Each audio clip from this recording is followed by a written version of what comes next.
All right, welcome back on Good Morning Artesia. Where have you been lately, Lindsay? I've been around. You've been around? I've Haven't been seen around. you in like forever. No, I know, right? What have you been up to? Oh, just kind of, here and there doing stuff, getting ready. I'm directing the show that's coming up, Buttermilk, Secrets of the Buttermilk Hotel, so yeah. Any rewrites, or are they getting their lines down? Or No, are they? So far, they're getting their lines down. You ready to bring in any of the understudies and get rid of these actors that are?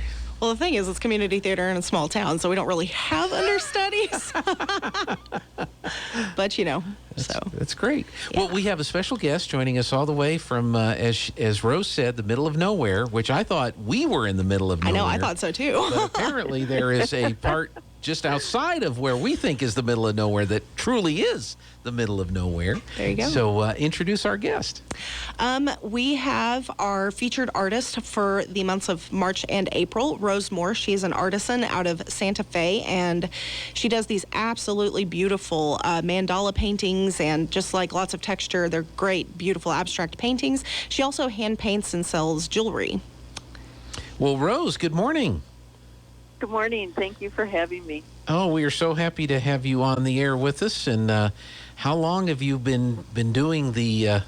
Please don't the art thing. How long have you been painting? And I mean, did you start at a young age, or or is this something that kind of came on a little bit later on? Oh, I went to college and majored in studio arts, but then dropped out and became a mom and got married and had a family, and didn't pick up a paintbrush for 30 years. And when I did, I didn't stop, and that was approximately 20 years ago. So I have been hand painting my jewelry for approximately 20 years, and decided after working on such small little pieces like shells for pendants and earrings to make an effort to paint something bigger. And I went to canvas about 8 or 9 years ago and just loved it. So that's what's on exhibit now at Ocotillo is the canvas that I've been working on all these years. Yep. Wow, that's fantastic. So in college, in high school, were you a doodler? Were you a drawer? I mean, what kind of led you in that direction? Well, I wasn't very prolific, as they say. I didn't really do much of anything. But I was always drawn to color and form. And if you take a look at my work, it all has something to do with some type of organic, flowers and textures and things like that. And I was very much drawn to color, the natural colors that you can see in nature. And so much of my work when I was much younger as a teenager was mostly photography. I'm old enough to have actually had one of the very first swinger cameras. Oh, wow. Back in the 60s. Yes, I know. It was crazy. Well, that's okay. Our family had the brownies. The brownie camera. Oh, good. Yeah, exactly. You remember. So I had a whole collection of photographs that I started taking as a much younger person, now lost to the many moves that happen in life. But I remember being very much drawn to organic colors in nature. You know, it's interesting how things have changed now with the telephones, the cell phones that we have, how sophisticated their camera systems are. Have you tried to take photos or do photos with a smartphone, and have you said nope, that's not right? Yeah. Well, it took me a long time to get comfortable with it. I have to say, I bought an actual DSLR camera, a digital camera, and that's been my go-to camera because it just feels, it's heavy, it's bulky. You have to carry it. You have to. That's been something that I feel more familiar with. But I have to tell you, I'm shocked at how beautiful the photographs and videos that you can make with a smartphone. It's just, I'm really amazed at that technology. And although I haven't really incorporated it into my creative process or what I do so much, but I'm in awe of it. It's something that I envy kids coming along now that they have this at their fingertips. I don't know. I still think that kids need to have because my wife had a Mamiya. Oh, awesome. Yeah. 35 yeah. millimeter. And I remember trying to take pictures with it. And I said, how do you focus the thing? And she said, you see the two circles and you have to get them to line up. And I'm like, well, I can't see the two circles, you know. I think young people need to experience that at least once so that they can appreciate what they have available today. Manual. That's right. Yes.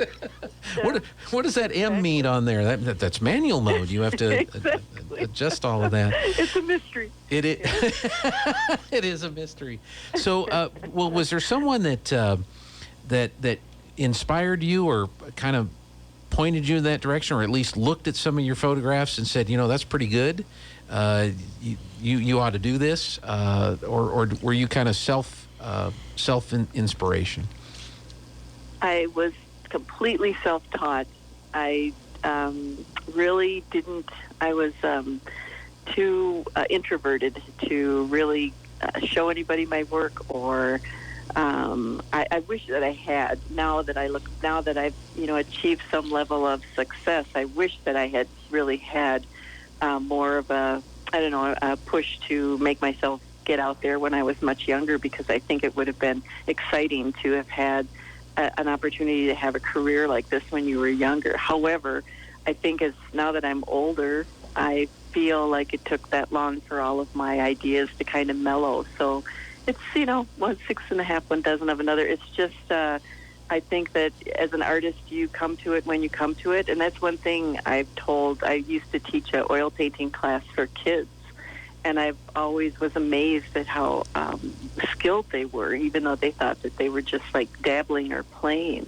And I would always tell them, art is one of those things that you come to it when you come to it. You really don't have to feel like you have to be professional and experienced and perfect at the place where you're starting from. It's more of a journey. It's more of like you'll get there when you get there, and really, really enjoy the whole process, because that's what it's all about. It's amazing to watch yourself evolve over the years and over the time that you put into it. And given that if they do put the time into it, they will definitely get to some place where they'll feel very, very satisfied and comfortable with the work that they're able to create. Now, your website says that you are a singer and a songwriter and a poet and a writer, as well as being a painter.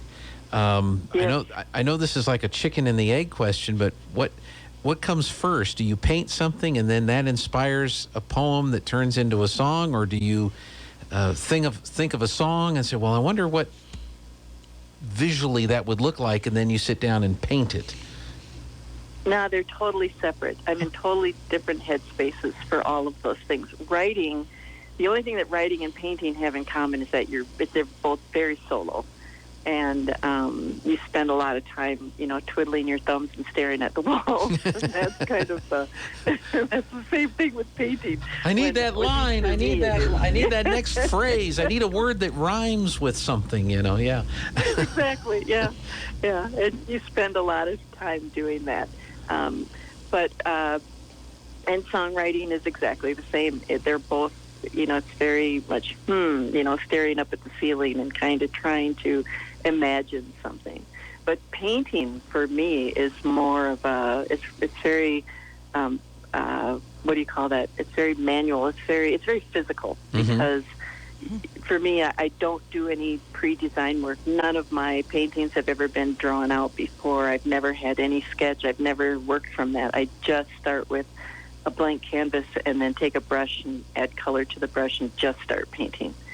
And so a lot of it is in the physicality of what actually happens in that process.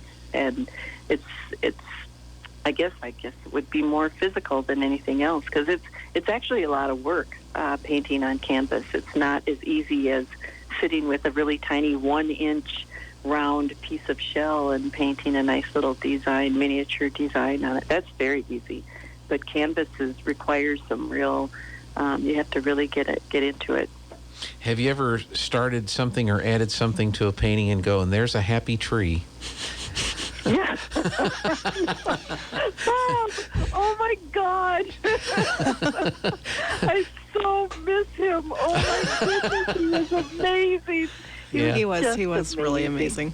And and even if you don't paint or even have never painted, if you hear Happy Tree, you know exactly Bob who you're talking Ross. about. We know who it is. Yeah. Isn't that something? It is Yeah, he amazing. was just such a delight. And even though I didn't really watch any of his shows, I was my kids did. My kids watched him religiously, and they loved that program. But I never really spent a lot of time watching it. But I do know the reference because for them it was something that they used as a back in the day as a quote rather than a meme. They would just rattle off little Bob Ross phrases. But Yeah, I like that. I liked. Back in the day I of the like quote to- rather than the meme. I like that. I'm going to borrow that if that's okay. Exactly. I know. I hope people out there. I hope that somebody understands that it was just a quote to us, Yeah. and we didn't know what a meme was. That's right, but we knew what a quote was, and, True. and hopefully it was an accurate quote on that. Well, we'll talk again about what Lindsay has brought to the Ocotillo. What people that go into the Ocotillo will see. What is it that we have on display here? Yes. Well, she has a collection of my paintings, some of which were painted during 2020, the lockdown. And I put my solitary time to good use to try to spend some time in the studio painting. My mandala flowers, I think she has 3 of them there. Yes, we do have 3 of those, and they're I think massive. 2 of them were painted during 2020. And the paintings there's a turquoise blue, there's kind of southwest colors, and then there's another one that's terracotta with lavenders. And all 3 of those are a design that I started painting. And it was really inspired by, like I said, taking a raw canvas, putting paint on a brush, and then just starting to paint. And I realized I tried to paint these flowers for a good 6 months and failing miserably. I couldn't get it to work at all, to be balanced, to actually look like a flower. And I finally came to the realization that I had to rotate the canvas in order for them to actually turn out. And then I started doing that, and they worked quite well. So she has 3 of my mandala flowers. She also has a... We knew we knew Rose is in the middle of nowhere, but I think we've lost the connection. Oh, no. With Rose. And I guess I could fill in real quick. Most of her paintings are massive, like I think 36 by 36. Yep, we sucks. lost it. So anyway, we're about at the end of the time anyway. Yeah, so, but all of her pieces are really good size. There's one that's called, I believe, I'm probably going to butcher this word, but the Hackanita or the Jackanita blanket. And then there's one, oh my God, I forgot the name of it. I feel so horrible right now. But come by the Ocotillo. We have new lights. So the entire area is completely like just so much brighter. And also come by. We also have a selection of her jewelry for sale. So if you'd like to come by and see her hand-painted pieces. And she does every single one of them by hand. And hey, upcoming events we have, she's like, I got cut off. Oh. Well, yeah, the call was dropped, but just say thank you, and we appreciate we were at the end of the segment anyway. Yeah, so. and don't forget to come see Muttville Comics April 8th, 6 p.m. Tickets range from $15 up to $25, depending on if you're, a kid or not. And, also coming up later on in April, I will be directing Secrets of the Buttermilk Hotel. I know a couple of our cast members have come on here and given their zany best. And, and also please come down, see the art, and come see the new lights. How long will get your tickets. Rose artwork be on display? Through the end of April. Through the end of April. Okay, Yep. so it's not like you've only got a week left, or pretty much. less than a week. It's Yeah. through the end of April. You got plenty of time, and hey, if you want a piece, come down and check it out and purchase one, because I'm telling you, that'll be a really showstopper piece to have in your collection. Well, good. Well, I didn't So, know how she would react to the Bob Ross question. Yeah. Well, what do you mean, Bob Ross? That's beneath me. But you might let her know that Mike Winters has a Bob Ross chia pet, or not the chia, the chia head thing there that you grow the weed on there. Yep. Well, maybe not say weed because that might be misunderstood. Anyway, Lindsay, thank you so much for coming in today. And thanks for having me. It's Enjoyed been a our while. conversation with Yeah, Rose, and absolutely. visit her website. But better yet, come on over to the Ocotillo and see her artwork in person. Yep, clearlightjewelry.com and rosemore.com. Very good. Thank you, Thank Lindsay. you.